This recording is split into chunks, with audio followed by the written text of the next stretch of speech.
si vos estás especializado en minería de plata, ponele, te interesa preservar o incluso fomentar todas las industrias que demandan plata. Ahora, si vos sos un hobbyista que tuvo suerte y se cruzó con un poco de plata, no estás económicamente atado a una industria en particular. Vos vendés lo que encontrás y te da igual. Por eso esto está pasando en Monero.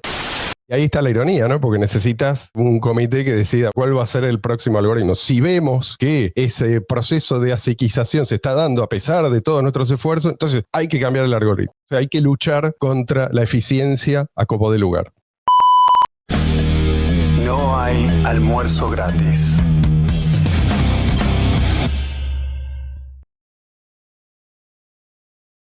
Hola gente, bienvenidos a un nuevo episodio de No hay almuerzo gratis. Bienvenido Luis. Y quiero destacar la presencia de Luis hoy porque no se siente del todo bien y a pesar de eso, acá está. Yo creo que un par de años atrás ni siquiera se molesta en decirte me siento mal, simplemente no aparece, ¿no? Hay un nuevo Luis y quiero celebrarlo. Marian, ¿querés decir algo, Luis? ¿Qué tal? ¿Cómo andan? Voy a mandarle una carta al doctor Burlando en cuanto termine este programa porque yo acepto la crítica, nada más no acepto la difamación. Calumnias e injurias. Está bien. Igual sabes la cantidad, de una pila de cartas, documentos, yo las tiro al fuego directamente. Antes me preocupaba, ahora ya no. Marian, tengo una mala noticia para vos. Yo sé que a vos hay mucho fan de Mariana, mucha gente interesada en las noticias que fortalecen al efectivo electrónico P2P. Sin embargo, hoy tenemos un tema tan importante que vamos a tener que despacharla muy rápido. Bueno, igual puedo hacerlo rápido, sí. Proceda. Bueno, voy a hablar sobre niveles... ¿Por qué te reís? Esperá. Deja que la gente juzgue si esto es gracioso. Perdón, me adelanto. Voy a hablar de niveles de confianza. Si yo te digo un exchange, ¿qué nivel de confianza ¿Confianza para qué? O sea, para guardar tus monedas. En general. Muy cercana a cero. Y si te digo un banco... Para guardar... Y es difícil, yo creo que no hay gran diferencia hoy en día. Y ahora si les digo un banco sumado a un exchange, tenemos el peor de los dos mundos. Creo que ya sé por dónde va la cosa. Bueno, la noticia dice lo siguiente: Binance ahora confía la custodia de Bitcoin y criptomonedas a BBVA, que es uno de los bancos más grandes de España. ¿Te acuerdas cuando mandar fondos te ponía como una bandera roja desde cualquier banco? Bueno, ahora ya son amigos. Pregúntense por qué. Bueno, dice que Binance une fuerzas con BBVA para ofrecer custodia externa de Bitcoin, reforzando la confianza ante temores de un nuevo colapso como el de FTX en 2022. Sí. Así que lo que dice la noticia es que los fondos van a estar en bonos del Tesoro de Estados Unidos custodiados por el Banco Español. O sea, por fin llegó la gente responsable, la gente con pantalones largos, la gente seria. Sí. La gente que sabe lo que hace, no como vos, imbécil. Sí, dice que esta alianza va a permitir a los clientes mantener sus fondos fuera de Binance en un entorno regulado y tradicional. Lo que no entiendo es que dicen guardar Bitcoin y otras criptomonedas y luego dicen bonos. O sea, no era el patrón Bitcoin la cuestión, no es que no estoy entendiendo la cosa. Es el patrón bonos ahora. Ellos solos lo entienden, pero bueno, todo esto es para aumentar la confianza de los usuarios y de los inversores, porque a raíz del colapso que había sucedido en 2022 con FTX. Pero perdón, FTX empezó, yo no sé si ustedes se acuerdan de la campaña publicitaria. Vengan con nosotros porque en nosotros pueden confiar. Nosotros la tenemos clara.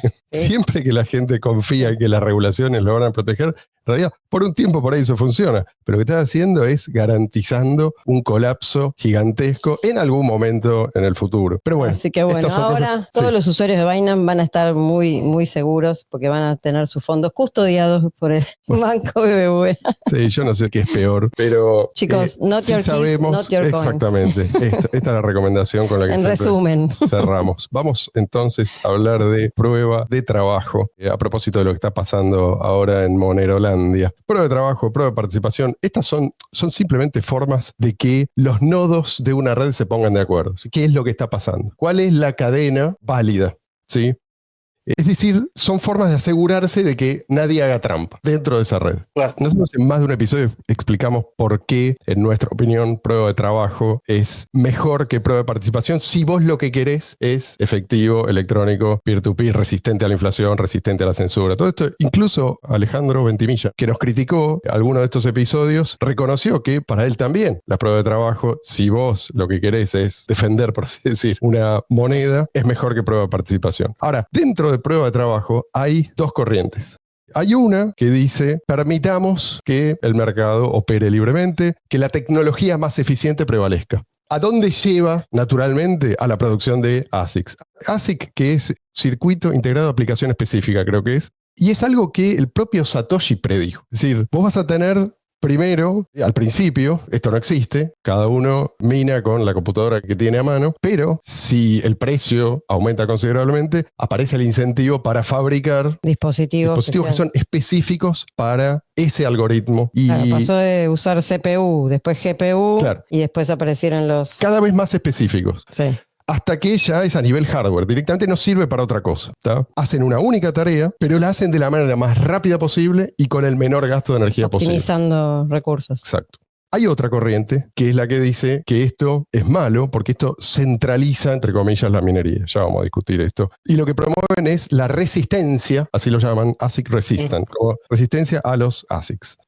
¿Qué es lo que hacen? Promueven el uso de algoritmos que favorecen el uso de CPUs. Es decir, que hacen como más caro el proceso de ASICización, si lo podemos llamar de esa manera. Entonces, ellos dicen, si la minería se puede hacer así, con estos procesadores de uso general, entonces esto va a estar más distribuido, cualquiera va a poder minar desde su casa y vamos a tener la descentralización que tanto anhelamos. Estos tipos, sí, Luis. Que no solamente promueven este tipo de algoritmos, sino que aparte, si alguna ASIC aparece para ese algoritmo, te cambian el algoritmo y ponen, prácticamente resetean las reglas desde cero, buscan algún otro que no tenga ASIC. Entonces, si invertiste fabricando alguno de estos chips, alguno de estos aparatos, pues para que pierdas dinero. Sí, y ahí está la ironía, ¿no? Porque necesitas gente, necesitas ahí un comité que decida, bueno, cuál va a ser el próximo algoritmo. Si vemos que ese proceso de ASICización se está dando a pesar de todos nuestros esfuerzos, entonces hay que cambiar el algoritmo. O sea, hay que luchar contra la eficiencia a como de lugar. Y si te fijas, usan argumentos que son parecidos a los partidarios de la prueba de participación, Proof of Stake.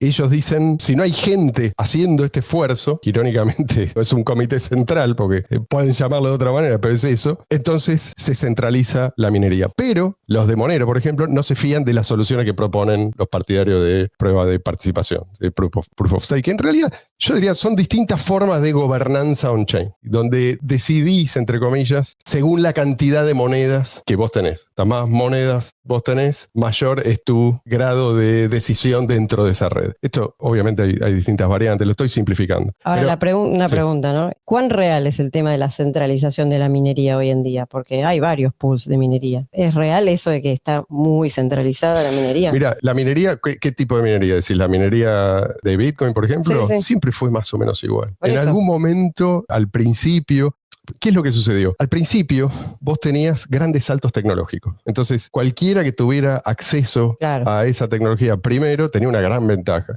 Entonces, vos podías temer en ese momento que alguien durante un tiempo pudiera un acumular... pool hegemónico. Sí, ni siquiera un pool, porque el pool lo que hace es reunir ese poder de cómputo. Pero que alguien tuviera una granja que fuera, no sé, tan superior, tanto más eficiente que... Pero bueno, esa época pasó hace mucho tiempo. Entonces, vos tenés más o menos distribuido y hay gente que se va, digamos, que te puede llegar a objetar que en realidad ese gráfico de torta. Ese gráfico de torta no es representativo porque no sabés. Pero la verdad es que la minería de Bitcoin está bastante distribuida en todo el mundo, ¿sí? Hay granja por todos lados. Y eso es lo que iba a decir, porque aparte las regulaciones de cada lugar a veces cambian, entonces tienen que mudarse. A veces ha pasado también. Se pueden mudar, tampoco es tan fácil detectarlos, incluso, digamos, China intentó varias veces prohibirlo, pero no es que la minería desapareció de China porque sacaron una ley, pero además... Ahora yo quiero explicar bien cuál es la diferencia, por qué la minería, tal como la pensó Satoshi, él dijo, sí, esto se va a especializar, es mejor que la minería no especializada, ¿sí? O sea que a la gente que tiene esa inquietud yo les prometo que vamos a responder. Una vez más, en esta cuestión, Satoshi tenía razón. Nosotros no somos cultores de Satoshi, sabemos que Satoshi era alguna que otra cosa. Digamos, el tipo se equivocaba como cualquier ser humano, pero en esto no se equivocó. Muchos de los que ven los problemas que le esperan a BTC a futuro, por esto de lo que siempre hablamos, ¿no? El desincentivo minero, una red vulnerable porque no podés, el número de transacciones no puede aumentar porque el tamaño del bloque es fijo. Entonces, en algún momento, si tenés cada vez menos monedas, no vas a tener suficiente incentivo para minar esa red. Bueno, hay gente que reconoce esto, que lo entiende, pero no saben que esos problemas no son problemas de Bitcoin, ¿sí? Son problemas de BTC. El problema no es la prueba de trabajo. Hay gente que salta a esta conclusión. Entonces, bueno, la prueba de trabajo no es una buena idea. No. El problema es que el rediseño de BTC lo que hizo fue desalinear los incentivos. Separó, puso, hasta te diría, en contra, por lo menos en el relato y después en la realidad, una vez que ejecutaron esto, a usuarios y mineros. O sea, hizo a los mineros dependientes exclusivamente de la emisión de monedas. Una ridiculez, porque la emisión tiende a cero, y por lo tanto los hizo dependientes del precio, no de la actividad económica que se da en la red. Entonces, ¿la idea cuál era? La idea no era esa. La idea era que con el incremento del uso de la red, el agregado de tarifas y montos pequeños, pero muchas tarifas, un gran volumen de transacciones, superase al ingreso vía nuevas monedas. Entonces, es eso lo que te garantiza que el poder de cómputo va a ser suficiente a la larga para mantener segura la red. Si yo quiero aclarar que yo no estoy diciendo que Bitcoin Cash es ahora, en este momento, invulnerable. Mientras Bitcoin Cash, BCH, sea una rama minoritaria, es cierto que enfrenta riesgos. Hoy en día, si vos haces un corte en el tiempo, tomás la foto hoy, sí, obviamente es más seguro BTC que BCH. También es cierto que, aun si hubiera un ataque exitoso, el daño sería bastante menor al que imaginan los catastrofistas. Esto ya lo explicamos en algún otro episodio. Vamos rápido. Entre otras cosas, porque BCH escala. Entonces, si vos tenés un porcentaje alto del poder de cómputo en manos de una entidad que, por ejemplo, algo que se puede hacer, aun si no tenés más del 51% del poder de cómputo, podés minar bloques vacíos, podés generar trastornos, pero cualquier minero, pongámosle honesto, que mine un bloque, inmediatamente se traga todas las transacciones pendientes. Se las traga de un saque, ¿sí? Entonces, no hay un impacto significativo en el funcionamiento, por un lado porque tenés zero conf, es decir, vos podés, por ahí ni te das cuenta que esto está sucediendo, ni en las tarifas. El precio que vos pagás para hacer una transacción probablemente no se modifique en absoluto. Esto no es lo que se puede decir de BTC ni de Monero. Vos tenés varios bloques vacíos, ahí también tenés una restricción del tamaño de los bloques. Si esto está justificado o no en el caso de Monero, eso es otra cuestión. Por otra parte, cabe la posibilidad de que BCH siga achicando, ¿sí?, con el tiempo el gap del precio que tiene con BTC. En ese caso, el riesgo de ataque iría disminuyendo. En la misma medida en que disminuye ese gap del precio, disminuye el riesgo de ataque. Y si a eso se suma un uso creciente, cosa que en BCH puede suceder, pero no en BTC, porque tenés de vuelta este límite de esta discapacidad programada, ya está. Es decir, ya ganás velocidad de escape. Tenés toda esa infraestructura minera, está funcionando a tu favor. Parece loco señalar esto, pero la verdad es que no es fácil para BTC competir con BCH. Por eso el temor. Te van a decir cualquier LTC, cualquier moneda nueva o vieja es aceptable, menos BCH. Esta es la razón, ¿sí? El número de transacciones no puede aumentar en BTC. Así que por ese lado no compite. Y además el aumento del precio de BTC es muchísimo más caro que el aumento del precio en BCH. O sea que esa disminución del gap es algo que puede darse y puede en algún momento incluso acelerarse. Esta gente a la que ellos siempre apelan, los inversores institucionales, no son idiotas. O sea, si estos tipos se enteran o saben que BCH es Bitcoin tal como fue diseñado por Satoshi y ven que la adopción y el precio se disparan, no se van a quedar afuera. Pero volvamos a los mineros. Algo que en general se desestima y no tenemos que olvidar, tenemos que recordarlo una y otra vez, es que los mineros en Bitcoin enfrentan la posibilidad de colapso de BTC. Y los mineros de Bitcoin son mineros de BTC y de BCH. Minan lo que les sirve y lo que les resulta más lucrativo en cada momento. De ahí que no les interese atacar BCH, ¿sí? Por un lado, porque eso los perjudicaría a ellos económicamente, ¿sí? ¿A cambio de qué? A cambio de perturbar quizás por un tiempo el funcionamiento de la red. Ponele que sí, pero yo creo que principalmente porque BCH es su backup. Incluso hubo grandes mineros que esto ya incluso que lo han reconocido. Y si tenés ese problema en BTC, bueno, exactamente, todos estos dispositivos me siguen sirviendo para minar BCH. Ya tienen la capacidad instalada, no la van a... Exactamente, pero además pero no es solo capacidad instalada, es capacidad instalada solo para ese algoritmo. Eso, claro. Esto es clave, sí. Si vos te pones a pensar, esto de la resistencia a ASIC es un freno deliberado a esa velocidad de escape de la que hablamos, de la velocidad de escape a la que aspiramos todos los que somos partidarios de la separación de moneda y Estado. Resistencia a ASIC es simplemente otra forma de decir resistencia a la eficiencia, en este caso en la producción de hashes. Y nosotros cuando hablábamos de esto, porque hemos hablado de esto varias veces, ¿qué nos decían? Sos un boludo, vos no entendés nada. Sí, hace poco recuerdo, no sé si escucharon un debate de Leo Beltrán, lo invitaron, no me acuerdo en qué canal, y había un flaco, un argentino, que estaba defendiendo a Monero y su defensa pasaba principalmente por acá, Bueno, ahora Monero está sufriendo un ataque y con todo el caos que esto implica, la posibilidad de bloques orfanados, ¿sí? Y por ende doble gasto, no sé si se habrá hecho o no, pero digamos la posibilidad está entre muchos otros trastornos. No quiero meterme exactamente, pero voy a decir solamente lo que sabemos. Alguien armó un pool que paga mucho más que los otros pools en Monero. Está bien, ellos dicen que cualquiera puede minar en su casa, pero está bien, si vos minás solo en tu casa con tu compu, podés pasar la vida entera minando a cambio de nada. Entonces tenés que unirte a un pool. Bueno, este pool paga mucho, pero mucho más que los otros, supuestamente porque le vende ese poder de cómputo a servicios relacionados con inteligencia artificial. Eso es lo que dicen. Y recuerda, este punto pues, es importante, es más importante de lo que parece. Entonces ahora los lees a los de Monero en los foros, que están ahí todos con el pelo en llamas. ¿Qué están haciendo? Ahora llaman, entre otras cosas, están tratando como de controlar el daño. Llaman a la gente a minar con sus compus de escritorio. O sea, cada uno que dice, che, que muestra preocupación, le dicen como... Ponete a minar. Pues, claro, pero vos estás minando, ¿sí o no? Como si eso, viste, fuera a cambiar algo. Una especie de reclutamiento. Sí. Hay que desplegar los nodos de minería, pero de apoyo emocional, ¿no? Claro, exactamente.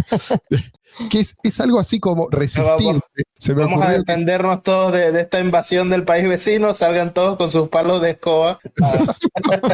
Exactamente. Por eso yo pensaba en una analogía y me pareció que esta es la correcta. Es como resistirse al predominio de las multinacionales, como mucha gente se queja de que las multinacionales tienen dominado, ¿sí? La extracción de petróleo y bueno, eso es un problema. Bueno, ¿cuál es la solución? Llamar a la gente a hacer pozos en sus jardines. Agarrar la pala. Claro.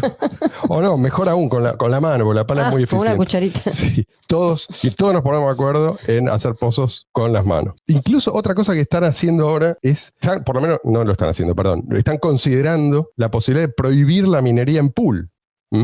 Piensen cuál sería la consecuencia de esto. O sea, es mucho peor. O sea, solo van a minar los que tengan la posibilidad de hacerlo a gran escala. Todos los demás, sí, vas a poder, entre comillas, vas a poder aportar tu poder de cómputo, pero nunca vas a encontrar un bloque vos solo. Sí. Ya no solo tienes que salir con palos de escoba, sino que aparte tienes que salir solo. Solo, exacto. Si te juntás con otro más, esto ya tenés una ventaja injusta.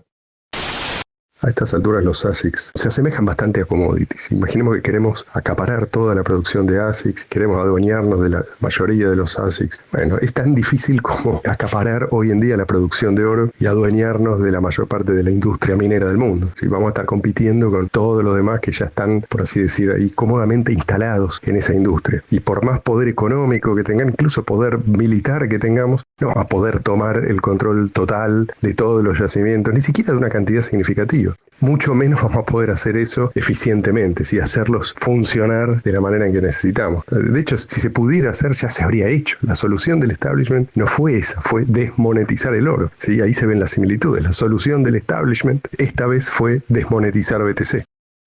Bueno, pensemos entonces en la minería real, no en esta fantasía que solamente existe en la cabeza de estos tipos. La fantasía de que forzar a minar con CPU te va a garantizar que es el pueblo el que va a estar en control de la red, ¿no? A ver, vos no querés que los mineros tengan la posibilidad de destinar sus equipos a otras actividades. Vos lo que querés es que estén invertidos en ese algoritmo. Tenga la camiseta puesta. En un algoritmo. Exactamente, ¿sí? O sea, que todo su costo hundido, que es un montón, en minería para un algoritmo determinado, lo mantenga interesados en defender esa red que usa ese algoritmo. Vos no querés que, por ejemplo, un mínimo porcentaje de un único data center de Google o de alguno de estos gigantes de Microsoft, de Amazon, pueda ser destinado a perturbar indefinidamente, además, el funcionamiento de tu red.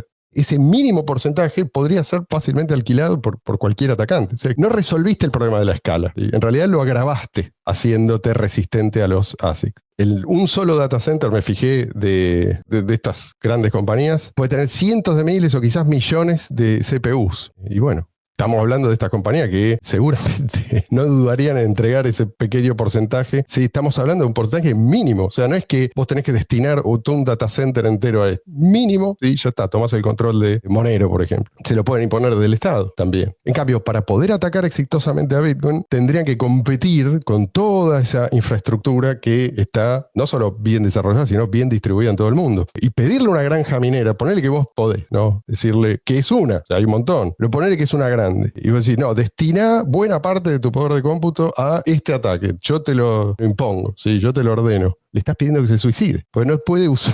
no les sirve para otra cosa. Claro. En la medida en que lo usan para otra cosa, están perdiendo. No sé si se entiende. Si lo usás para atacar, perdés. En cambio, vos podés usar CPU para otra cosa, como por ejemplo este que dice que para inteligencia artificial, no sé si es cierto, pero lo podés usar para otras cosas.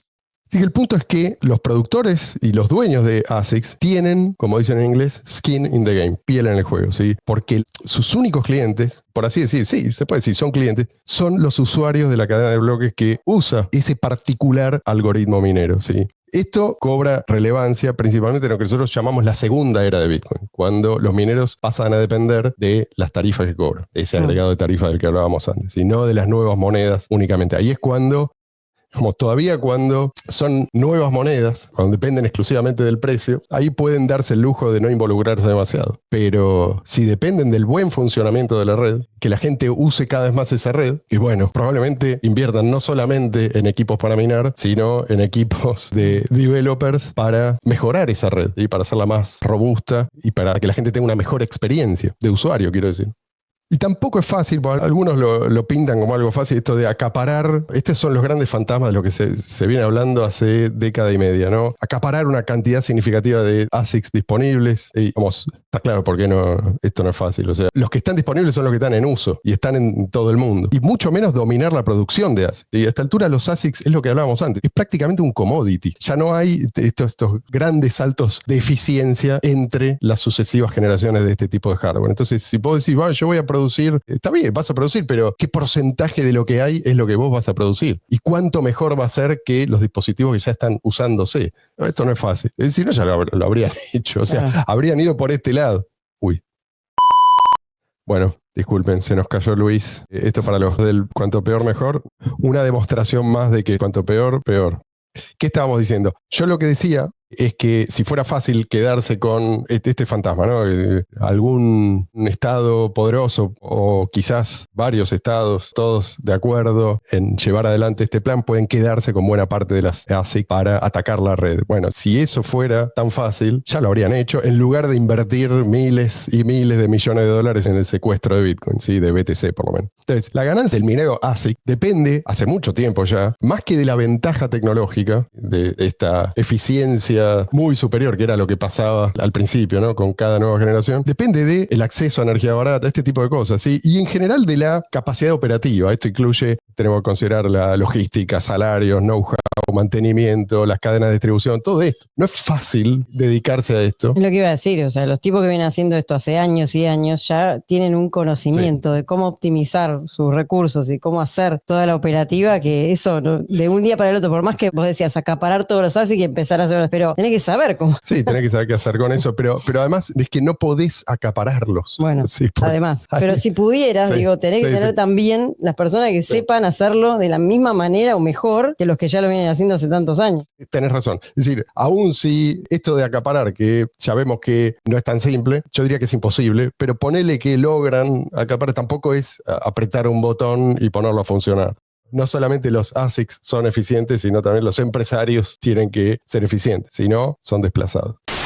En un debate que tuvo lugar un par de años atrás, quizás muchos de nuestros oyentes lo recuerden, mi adversario en aquel entonces hablaba de la importancia él decía, acabar con la dicotomía entre el usuario y el minero, ¿sí? O sea que cada usuario se iba a tener que convertir en minero y que todos iban a terminar minando desde su hogar o incluso desde sus móviles y que así la red iba a tener asegurada la descentralización. Bueno, Monero lo logró, acabó con la dicotomía y este es el precio. Es decir, en lugar de aprovechar las ventajas de la economía de escala, se las pusieron en contra. No significa esto que Monero está muerto, ni siquiera que está herido de muerte, pero sí que para sobrevivir a largo plazo va a ser necesario revisar ciertas premisas que muchos hoy, creo yo, consideran irrenunciables.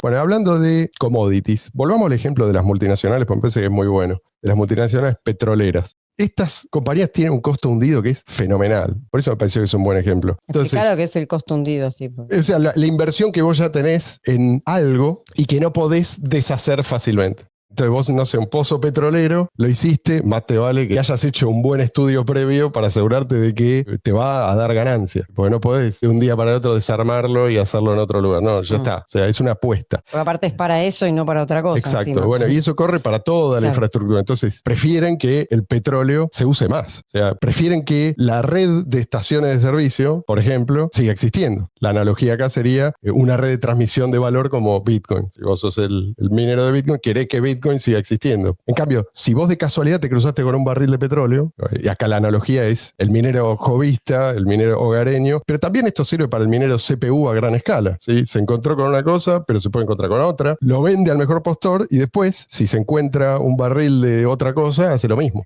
Entonces, no estás comprometido No está invertido. con una industria en particular. Claro.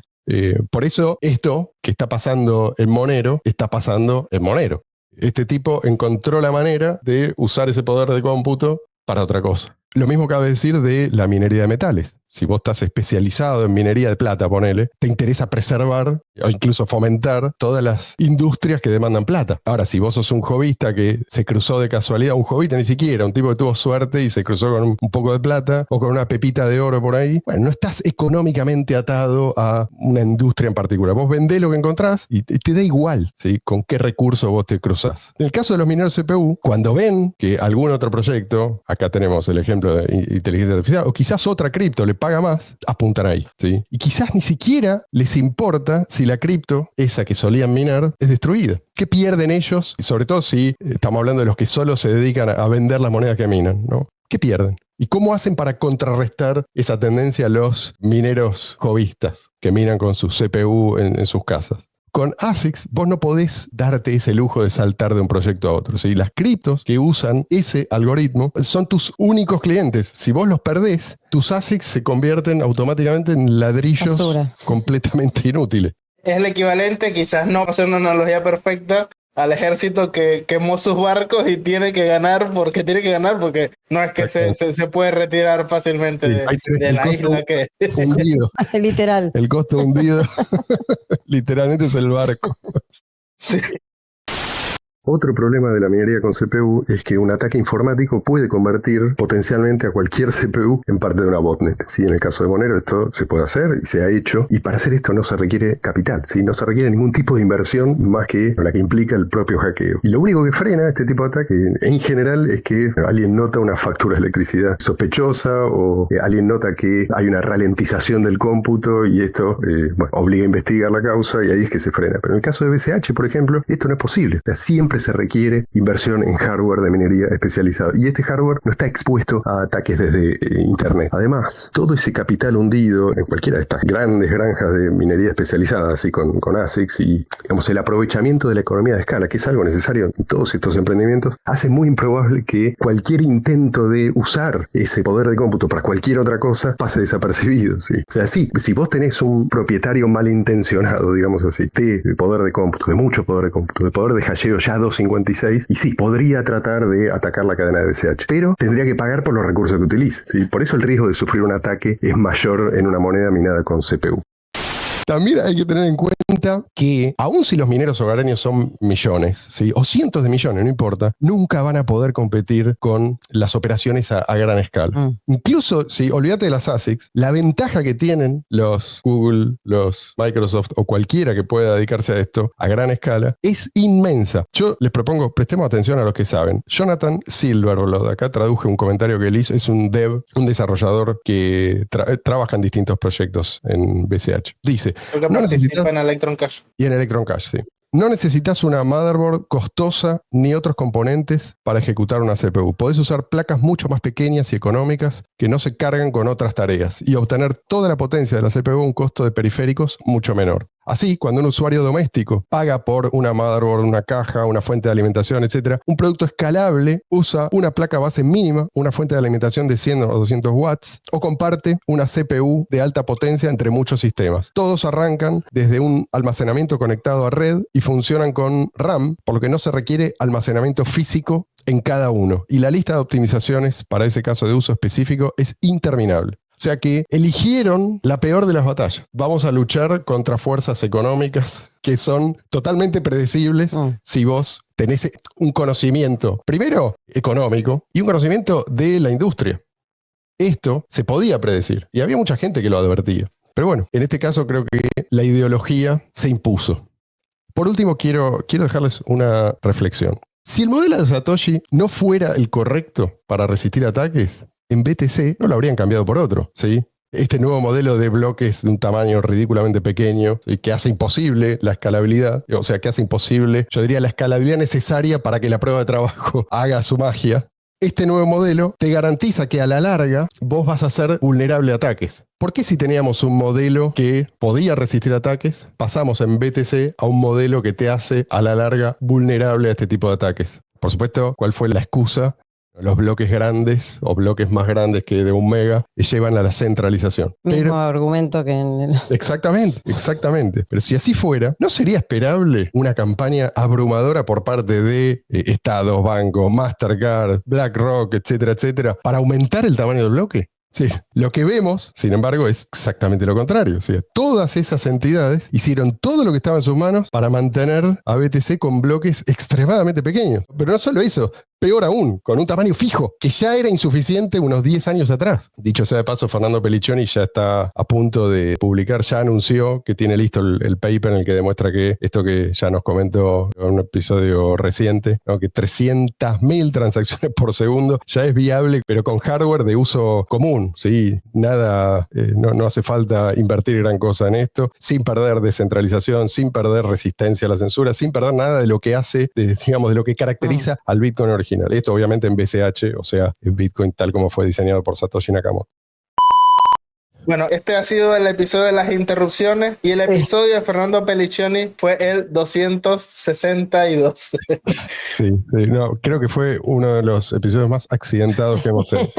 Pero nosotros acá seguimos firmes y comprometidos. Bueno, lo último que quería decir es esto. Aún si vos no crees en el secuestro de BTC, vos sos de los que dicen, esto es una teoría conspirativa, cosa que yo no entiendo por qué, porque está perfectamente documentado. Pero bueno, vos podés ver que todas estas entidades de las que yo hablaba están muy contentas con un BTC discapacitado tal como es hoy. Nadie se queja, no, los bloques son demasiado pequeños. Ni BlackRock, ni Mastercard. Entonces tenemos que concluir que Mastercard y BlackRock están muy preocupados por la descentralización. Eso es lo que quieren que creamos. Qué sé yo, decidan ustedes. Ya, Luis, me estás diciendo que Mastercard y todo eso y Visa patrocinan las conferencias de Bitcoin, pero no quieren un mundo sin custodio. No me entra en la cabeza. Bueno, saquen sus propias conclusiones. Muchas gracias por acompañarnos hasta aquí. Pongan su like, suscríbanse si no lo han hecho. Tengan un lindo fin de semana y nos volvemos a encontrar como de costumbre el domingo de la semana que viene.